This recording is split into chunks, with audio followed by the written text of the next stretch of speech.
My name is Dave Hollenbach, the host of From Embers to Excellence, a podcast that explores the many facets of leadership from the perspectives of some amazing people. We discuss the triumphs and failures that have shaped our lives and our leadership philosophies. I've found that it isn't whether we fail that defines us, but when we do fail, how we respond.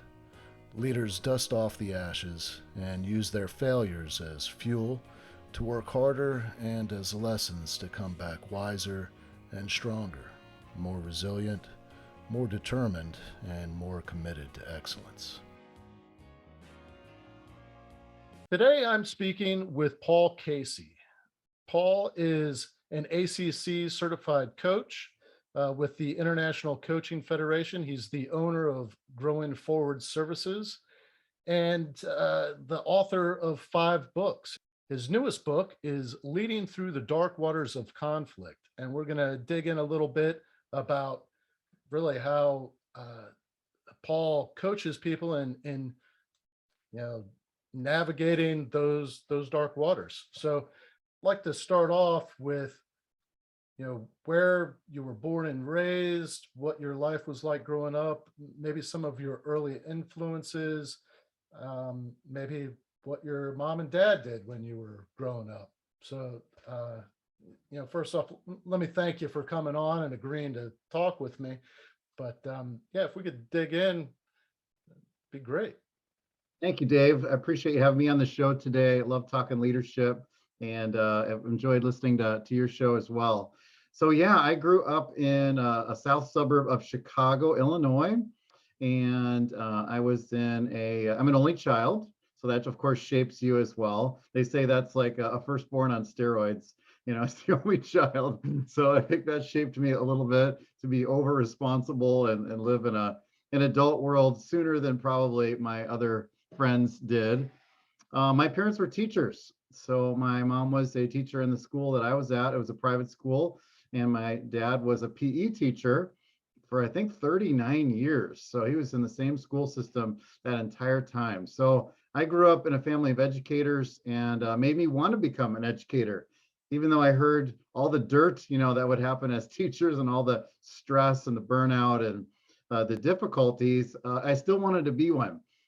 So I sort of set my course for becoming a teacher when I graduated and went to college in your lovely state, in Pensacola, Florida, actually, and majored in elementary education.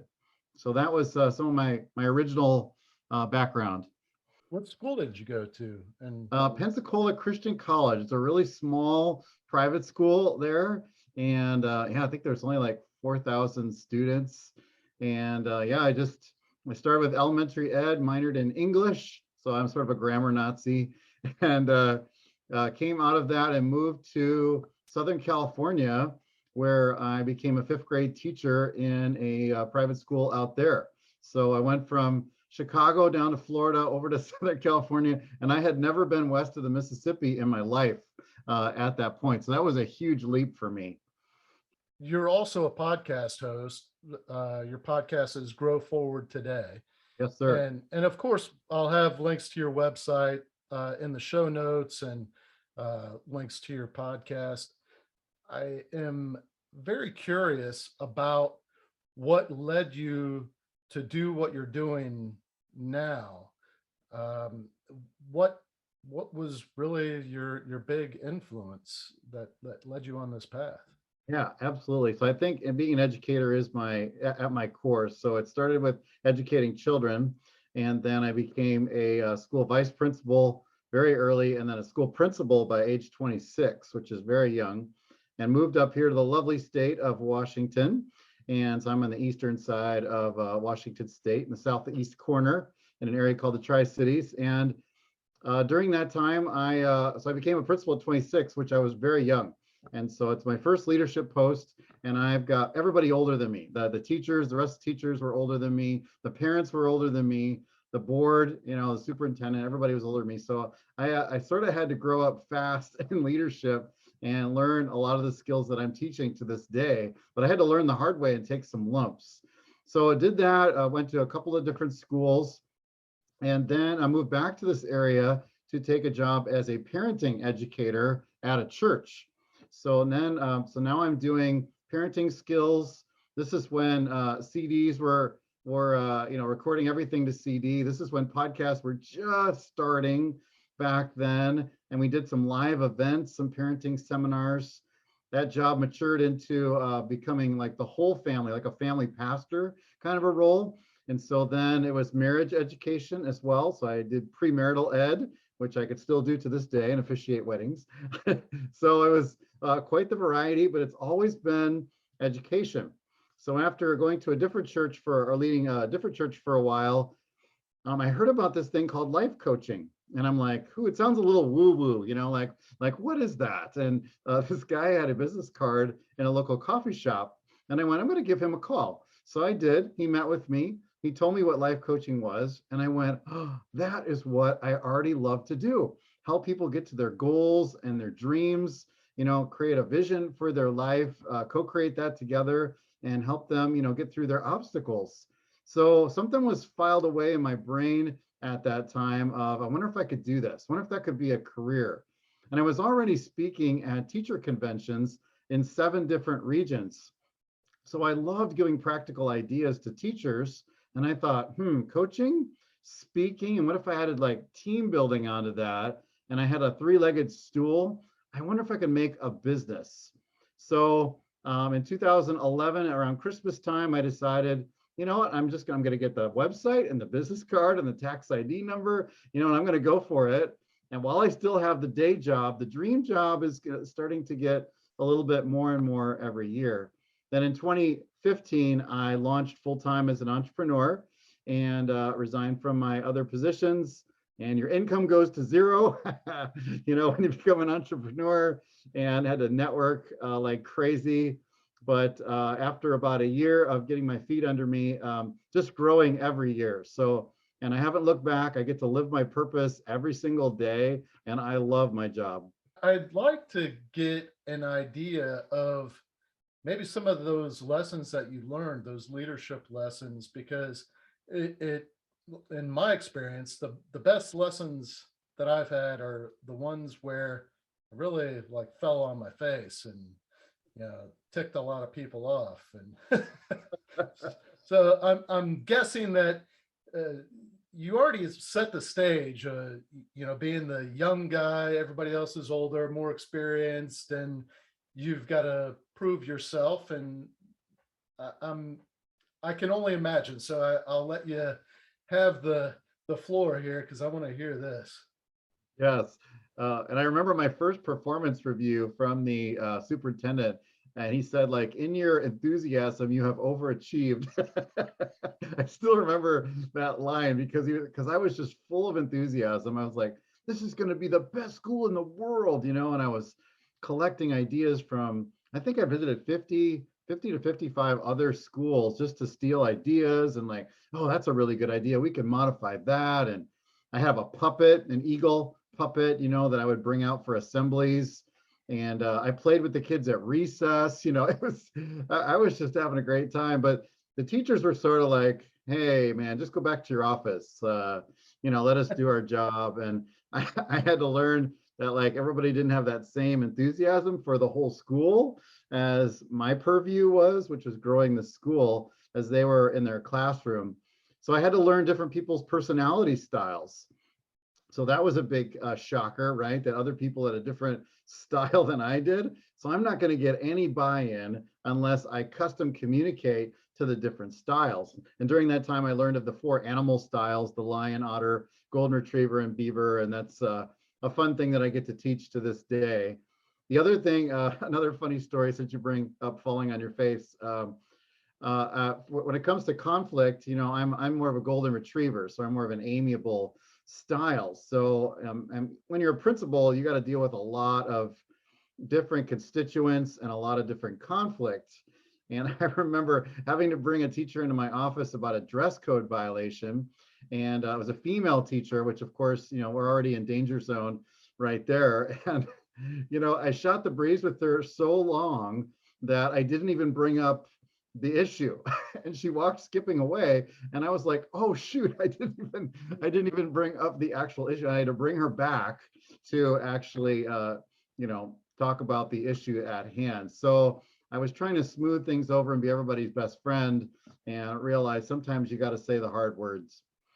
I've actually never heard the four animals before, so I'm curious. What is that? Yes, happy to talk about it. So you might have heard of the DISC survey, or the colors, or the social styles. They're all sort of the same. And the animal one is a lot of fun because you get labeled an animal and you just sort of laugh. It's like you don't feel like, oh, you're labeling me. So the four styles are the lion, the otter, the golden retriever, and the beaver. So the lion is the high D, the dominant style, blunt, like let's go for it, let's go after metrics, let's take the next hill, push the feelings aside because we're going to bulldoze our way to success, right? And they also struggle with caring about people's feelings. They're very impatient, they're workaholics, and they have to be careful to put a filter on their mouth before they talk. Then you've got the otter style, which is the playful, witty person, super creative, spontaneous, inspirational, sunshine and rainbows kind of a person. They're very messy though. They don't go deep or follow through and close loops really well. Sometimes they talk too much and have too much drama. Then we've got the golden retriever style, which is calm and loyal, great listener, a lot of empathy, super conscientious, but they hate change. They really hate conflicts. They get their feelings hurt easier than the other styles, and they don't want to be in public at all. Then you've got the beaver personality style, which is organized, planned, structured, color coded, alphabetized. They love numbers and metrics and sexy spreadsheets, but they also can be perfectionists. They can get a little OCD if they're not careful. And sometimes they can get offended for different reasons. They're super introverted and they go into their cave, and sometimes you have to try to bring them out. So those are the four styles. I've never heard of those. And I so I do the disc assessments, Yes. and I really enjoy doing that. But yeah, you're right. I kind of like the animal descriptors there. I think for some clients that might be a little more palatable. Yeah, yeah, and I think it's fun. Like so some of the companies, after they do the training with me, they'll actually take pictures of lions or otters and put them on their door, on their desks. So as you approach them, you think, oh, it's a lion. I've got to get to the bottom line with this person. They don't want to talk about my weekend. They want to get stuff done. But then if you have an otter, you walk up to that person and go, oh, they better ask me. I better ask them how their weekend is or how their child is doing in school before I get to business, or they're going to be offended. So that's the fun part about it. I think it's pretty incredible. Like you seem like a pretty young guy. You've written 5 books already, and I'm pretty amazed by that because I'm just about to release my first book, and I can tell you that it took me like 10 years to just get it out of me. So, man, I'm really impressed with 5 books. Geez, which Well, one? Dave, Which? they're short books. Yeah. They're books, but they're short books. Yeah, I'll hold it up here. See, it's not a lot. They're 100 pages or less. So, but it is. You're right. A book is still a book, right? It takes Yeah. discipline to write it, and to get it edited, and to get a cover and the design and all that stuff. It is a lot of work to write a book. Well, since you got your book right there, is that the newest one? Yes, sir. Let's see. So there we go. Leading through the dark waters of conflict, top tips for getting more win-win solutions in difficult situations. Can we dig into that a little bit and Sure. really talk about some of those tips? Yeah, absolutely. So I've written the book as sort of, well, the beginning talks about like, why as leaders we need to confront. Most leaders don't want to confront. Either they want to be liked, or they don't feel like they have enough tools in their tool belts to do it well. Maybe they've been burned in the past when they have confronted, and employees have yelled back at them or slammed doors, or filed lawsuits or whatever happened, and they have a lot of scars. from the past. So a lot of leaders will be like, I just hope that problem goes away, or I hope somebody else takes care of it for me. But what happens when we don't confront is we lose respect from our team. We start building a reputation that all these like little baby cancers are allowed to just keep metastasizing on our team, and attitudes keep going into the tank. So morale goes down, respect for the leader goes down, the vision slows down because, boy, you're dealing with all these little squabbles. Well, actually, you're not dealing with them. And so they're actually becoming animals of themselves. And so we have to actually take the courage and confront out of a spirit of caring. Like, I care about the team, the organization, but I care about the person too. And I have to show courage in order to take that plunge and have the difficult conversation. So that's how the book starts. As you're navigating through these conflicts,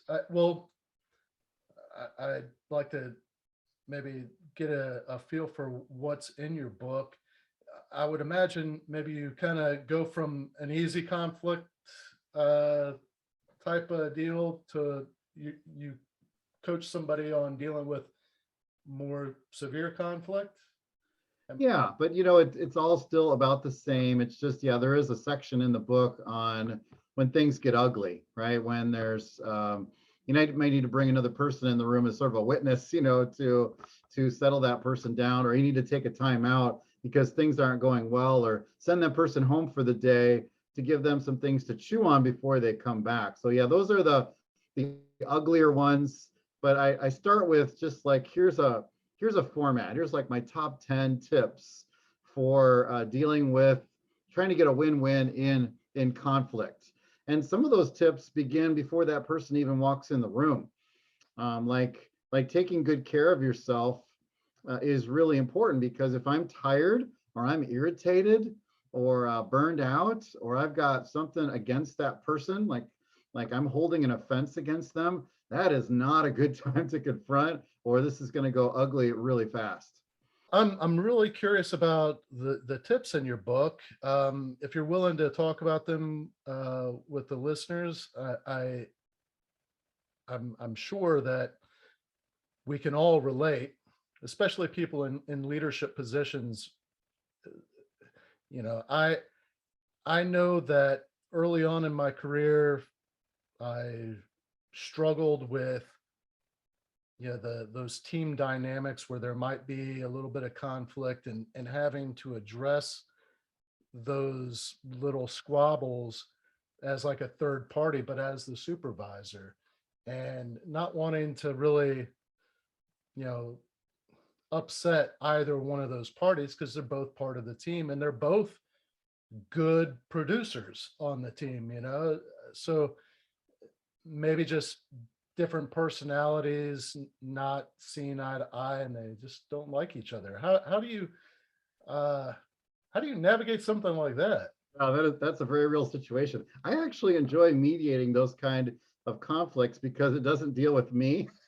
It's trying to help two other people settle that. Maybe it's a little bit of a counselor in me, and so I don't really mind that. When it involves me, then I get the butterflies in my stomach, and I have to be motivated by my own book, to take the steps forward. But I actually enjoy that.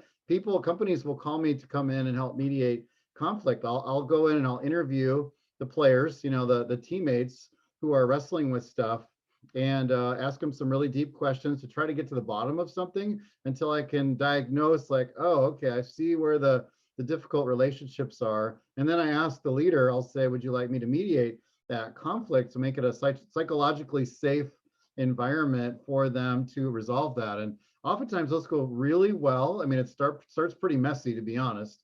And then after that, when they finally hear each other out, we can actually get to some solution if people will put their egos aside and really go with we can solve this situation.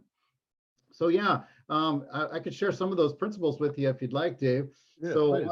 some of those are before people even walk in the room, like I mentioned, like maybe you need to get consult your coach or your mentor about the situation before you even address it with the person.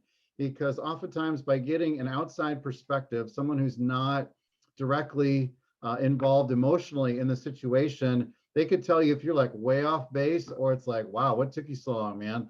You should have been on that a long time ago. Addressing it sooner than later is a big principle too. I've never had someone come to me, Dave, and say, Paul, I just got on it too soon. They just don't do that, right? It's always like, oh, I've let that thing just fester and fester, and now it's to become this big thing. I like to quote other people, but one of my quotes is, if you sweep enough under the rug, it eventually becomes a tripping hazard. So I use that with conflict. Like, you just keep sweeping those issues under, and eventually you're going to trip over it, and it's going to become something like a volcano, going off. One more thing before you get in with the person that you're going to have to confront is prepare for the conversation. Now, I'm not saying worry about the conversation. That's the hard part, especially if you're more that golden retriever beaver style, that introvert style. You just get yourself all worked up. The typical person does. If she says this, then I'm going to say this. And if he says this, then I'm going to say this. And it never goes down that way. All we do is lose sleep and disconnect from the people we love because we're worried about the conflict that's coming. I would say instead of worrying, prepare for the conversation. Think about, like, what do you need to get out there? Like, what is the issue you need to talk about? What do you think the other person needs? And this is hard. You might have to diagnose a little bit of that. And then what does this ongoing relationship need in order, because we're going to be working together for a long time, hopefully. So this conversation is going to alter that forever. And I don't mean that to scare everybody, but just like, okay, when you confront, hopefully something better is going to come out on the other side, but maybe not.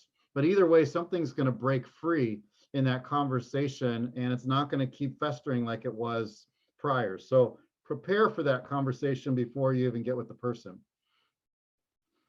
Next step would be to, as soon as you're with the person, to have some kind of setting of the stage of what we want to do together in this conversation. The hardest part, one author calls it like the messy half minute, right? The 30 seconds of getting that awful conversation started is the hardest part. And I think that's what we worry about the most. Once we get into it, it's like, okay, the adrenaline starts to come down a little bit and we can actually have a conversation, but how do we bring it up? So if we've got a sentence like, I wanted to get us together today because there's been some tension on the staff, or I've noticed, some of your reactions to the last things I've said in staff meeting, or I've observed this, or some kind of thing that brings us into the conversation of saying what we're all about. And I really believe that we can solve this together. So I want to get our heads together so we could solve this, so that this problem doesn't keep raising its ugly head in front of the rest of the team. Some kind of phrase like that will set the stage that we can really do this. And here's what we're going to talk about. Then you got to get to the point. You've got to have some type of formula. And an easy one that I picked up from some other author was SBI. So situation. So, in the last 5 staff meetings, that would be a situation. The B is the behavior that they exhibited, usually the below the line behavior. So this could be when one of our teammates gives an idea, you rolled your eyes, you folded your arms, slouched back in your seat, and made a cynical comment.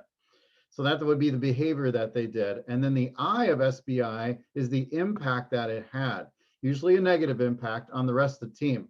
For instance, so then nobody gave any creative ideas after that point, after your response to them. Or I could see that leader on our team got undermined by your comments, so they checked out after that time. So SBI, if you don't remember anything else from this conversation, it would be situation, behavior, and impact. And it's a great outline for confronting somebody. And so when you prepare in that sense and you have it kind of outlined, the next step is to actually have that conversation with them. And I'm guessing that there are certain approaches that are more effective than others.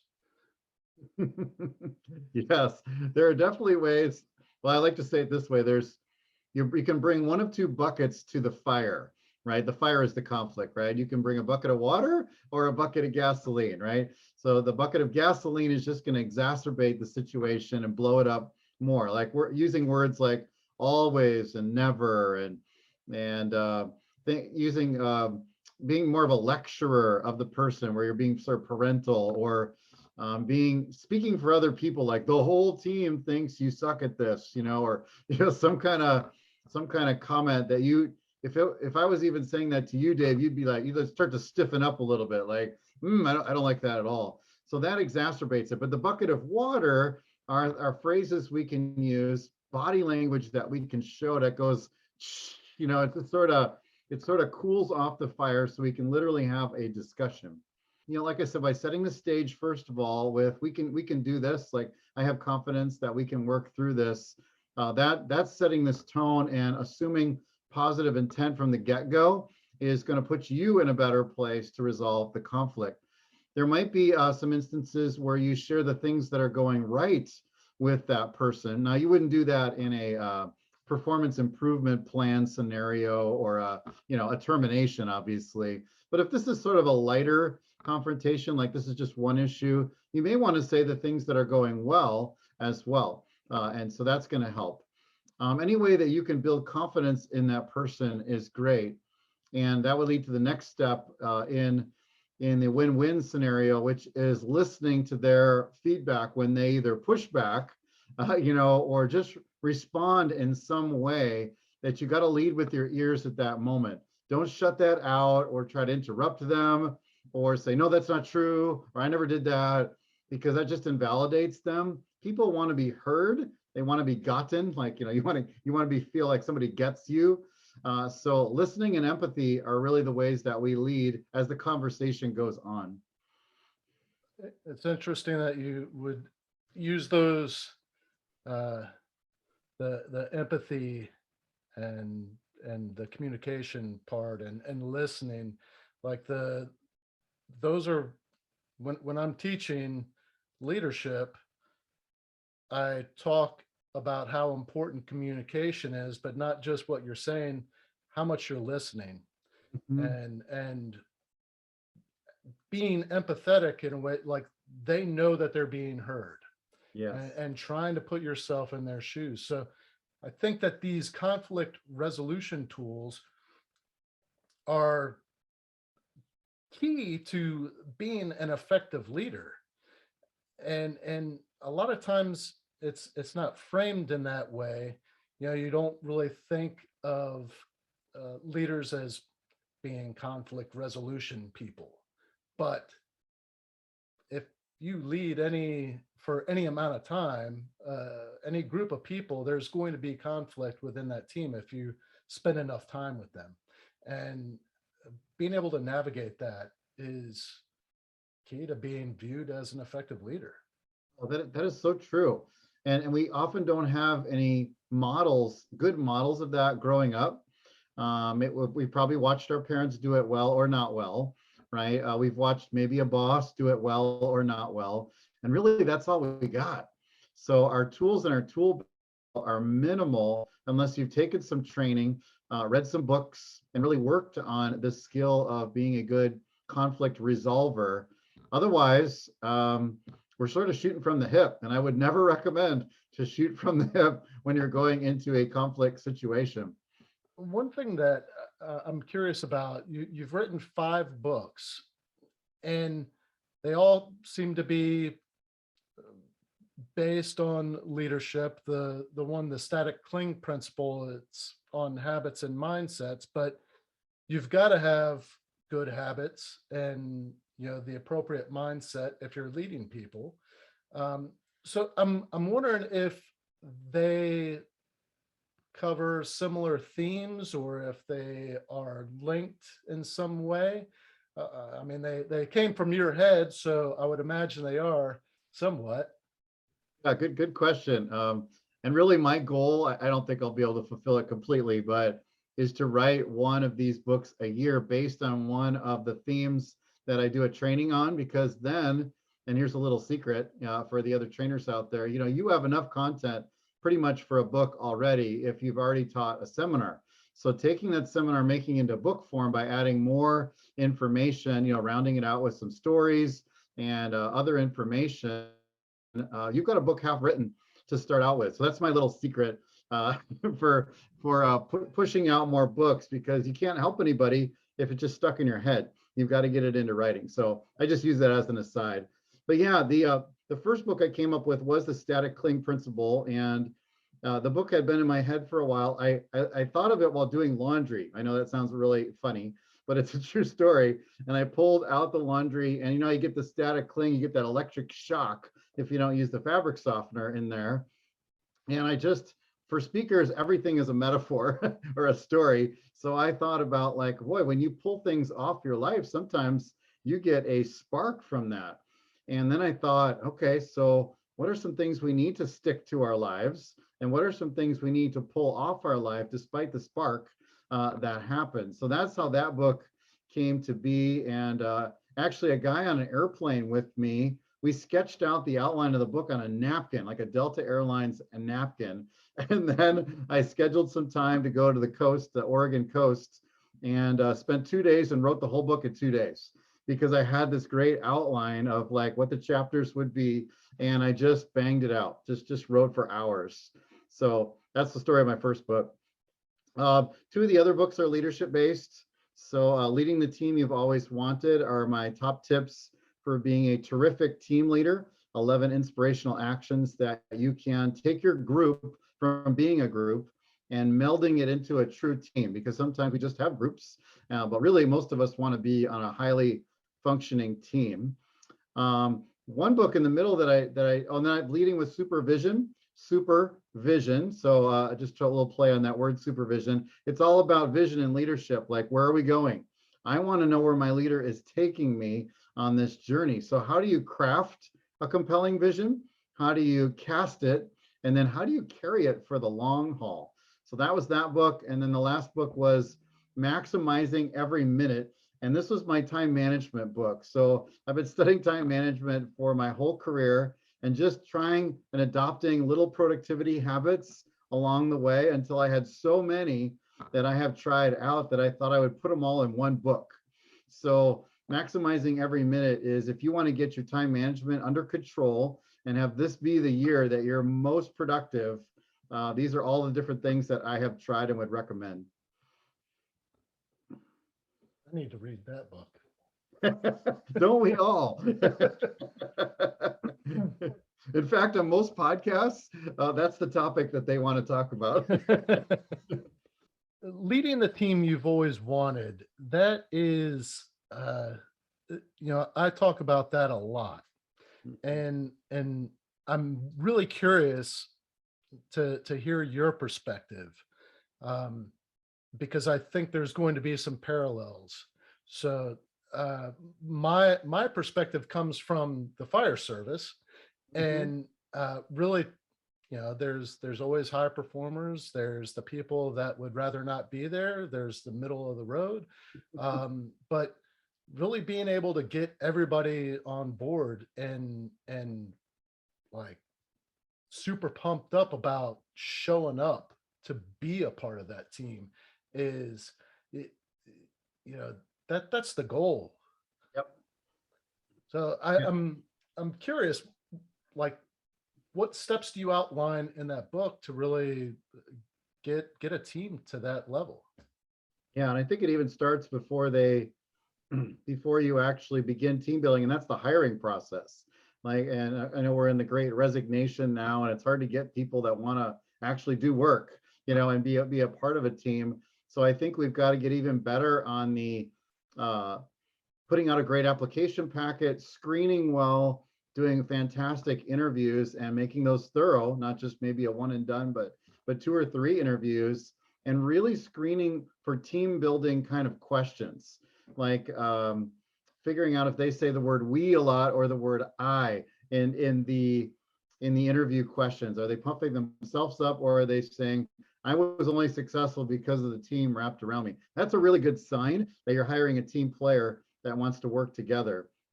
But then, vision's a part of this one too. So I've laced vision in a couple of the books, because you have to show your team what it means to be a highly functional team, or else they're just going to do what they've always done. People default back to self-centeredness. They don't default to teamwork, right? Yeah, they just will do the least amount of work possible, or the stuff that builds up their portfolio. But unless you're an otter personality where it's just like it's all about people, people, people, and they want to be around them all the time, people will default back to self-centeredness. So you have to show them, if we work together and everybody's in their sweet spot, in their strength zone, and they're lit up in that area, we bring that together. Oh man, this is going to be awesome together. So vision's a big deal. And then learning the individuality of each of your people so that you know how to light them up. So you do the personality quiz or the DISC. You do a conflict style analysis. You do a words of appreciation, like the appreciation languages. Yeah, you might want to do that one with your team to see what motivates them to work. And by knowing that about your team, they see that you care, and then you can put them in the right roles where they will thrive. That was really interesting about the appreciation languages. Um, I've never thought of doing something like that, but that would be really effective. Mhm. Just, I mean, as a tool to understand, what drives people. Yeah. I mean, it really is critical because it shows you're investing in them, and that you care about them as a person. They're not just a pawn or just one of the cogs in the wheel, as they like to say, right? You're caring about them individually, what maxes them out, what lights them up, what causes anxiety in them, what gives them lots of joy. One tool I will use for me just as a coach to get to know people, but that I would give to every team leader, is the concept of a stay interview. You've probably heard of an exit interview before. The last thing that happens on your last day of work, where they interview you and say, what could have been better? And people throw grenades in the room like, well, if you'd have been a better boss, or if I would have had the equipment, or, this culture is awful. And the HR person just stares at them and like, why didn't you say something when you were here? Like, we could have done something about them. So some brilliant HR person came up with the concept of a stay interview, which is asking exit interview questions while you're still employed so we can do something about it. So I've got a tool that I've developed that leaders can use in their one-to-ones with each of their people. And the questions go a little bit deeper than just, hey, how's it going lately on the job, right? It talks about what are they excited about? What do they wish they could spend more time on at work? What's one suggestion that we could implement together to be closer knit as a team? That's the level of questions that happen in the stay interview. And is that in that book? No, but I could, if listeners wanted to reach out, or we could put it in the show notes, I'd be happy to send it to anybody that would like it. Yeah, I would love to put that in the show notes. That's actually pretty cool. That could go a long way in the fire service, Mm, because I think a lot of people just, they, especially in a larger organization, they're they're not going to feel like they're being heard. So they're not going to ever bring anything up, because then that puts them on the outs and shines a light on them. But if somebody's asking them and really interested in their answers, I mean, it could even be done in a way where you ask people to fill it out, but do it anonymously. sure. Yeah. And the employee survey is usually the method people use to do the anonymous thing. But I like the stay interview even better, because that's in a face-to-face environment where you're asking deep questions, and they can see on your face that you want to know. We talked about listening earlier and empathy. That's where that can come out, where people will see like, wow, all right, you really want to know? Here we go. And then blah, out it comes, unfiltered, but that's okay, because you're not going to react to that. You're going to be taking notes. And you'll be like, and then you're going to follow up with a question, and they're going to be like, wow, my leader actually cared enough to write down what I said. Maybe something will happen. And then if you actually implement any of their suggestions, you give credit to the person that came up with the suggestion, and they get high fives from their buddies, right? Because it's like, wow, you finally got something done around here. Yeah, that's pretty cool. I'm viewing this in the context of like a large metropolitan fire department, where that one-on-one could be done with a company officer and the crew, so that company officer could, get a better feel for, or a better gauge on uh, the mindset of the team. Yep. And so, yeah, that's huge. Yeah, I Um, really enjoyed the gauging the pulse of the team, employee engagement surveys. I think everybody should do that if you're in an organization, because that's one of the only ways you know. And if you make it anonymous, often people will actually put comments, and they won't just. I don't like the rating quite as much, because a scale of 1 to 5 or whatever, that doesn't tell me a whole lot. But I really ask them to come up with, really answer every question. Give me a little comment on each one, and then, the culminating of the comments takes a long time, but it's worth it, because then as a leadership team, you can go like, whoa, there's the problem, or boy, there's 3 things we can do about that, because it's tangible. It's not just like everyone in leadership's got a bad attitude. Well, you can't do anything with that, right? But if somebody says like, all they do is put us down and they give us no recognition, oh, okay, ouch, we can actually do something about that and hold ourselves accountable. in your coaching, when you're coaching executives, or uh, maybe even just like small team leaders, what are some of the things that you like to dive into? What are you most passionate about? Well, I like to start with their personal self-leadership. So my podcast, Grow Forward Today, is all about personal leadership development, because I believe you can only lead people as far or as well as you've led yourself. So unfortunately, there's a lot of leaders who don't have that emotional intelligence to, and they're putting on a good face, right? And they know like these are the things I need to do to lead, but they haven't done the internal work yet to for that to come out naturally. So I really like to, in my coaching especially, to work on the inner leader first before we talk about like how to praise your people more and how to deal with the conflict or how to cast vision. So we will talk about how they're using their time. We'll talk about leading from their values so that they're more authentic as a leader, setting their own personal goals and professional goals. So all those things, I feel like, are stepping stones, and then we can get to the ways to lead their team. You said that 80% of your time is dedicated to your coaching, and uh, I'm curious, if somebody's interested in listing your coaching services, would they just go to your website and contact you through there? Sure. Yeah, they would go to growingforwardservices.net. That would be a good starting point for getting to learn about all things Paul Casey and Growing Forward Services would be there. And yeah, then we could talk about coaching or training. Of course, we can do virtual training anywhere in the world, because that's one thing that came out of COVID that was both good and bad, right? I was sad because all those gigs went away for 2 years of having that live energy in the room. But the good part is we made some adjustments so that we could do virtual training. It's just harder to connect with people, but I try to pull out all the stops, with breakout rooms and chats and video and other ways that we can make training even more exciting.